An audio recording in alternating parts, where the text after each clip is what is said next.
Hello, my friends, and welcome to today's video break. In Psalm 42, verse 6, now we see the progression that David is having, some difficulties, and he says this: "My soul is downcast within me, therefore I will remember you from the land of the Jordan, from the heights of Hermon, from Mount Mizar."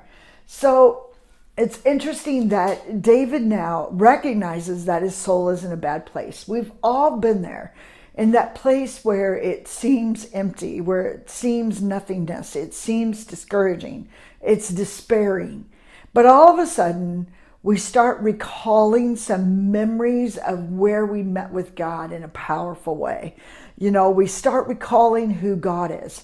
Friends, there is no greater relief from anxiety, depression, all those things that try to overcome us than recalling what we're thinking about.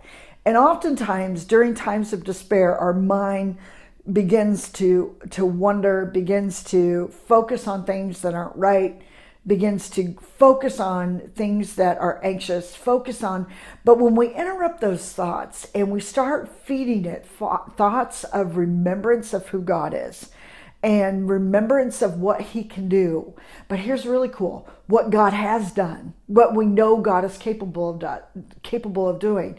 It has a way of our soul looking upward. It has a way of beginning to peek out of this dark place and beginning to see the light at the end of the tunnel, beginning to see some glimpses of hope, beginning to see that God is who he says he is.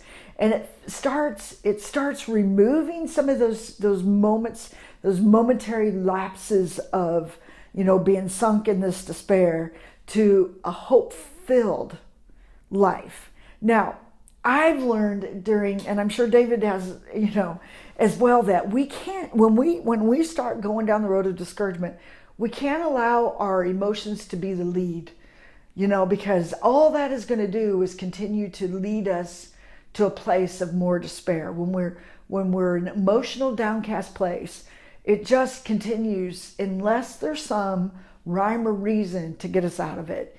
And David had his rhyme and reason. He had God.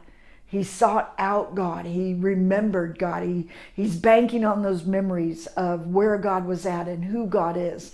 And so today, can you recall the memories of when maybe it was a high moment in your life that you had an experience with God, and maybe it's a moment in history where you penned it.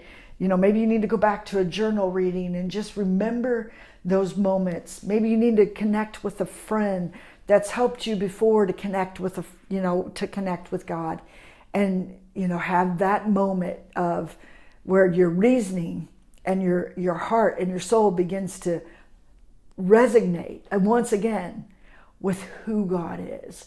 Because the greatest trap of a downcast soul is to continue in this spiral, this momentary lapse of forgetting who God is. But the moment we start recalling, the soul begins to resonate, begins to breathe, again, and begins to have more space. So think about that. Go back to a memory, and relive that moment, and then bring that moment into the present and realize that God is still in those moments with you now. Be blessed, my friend.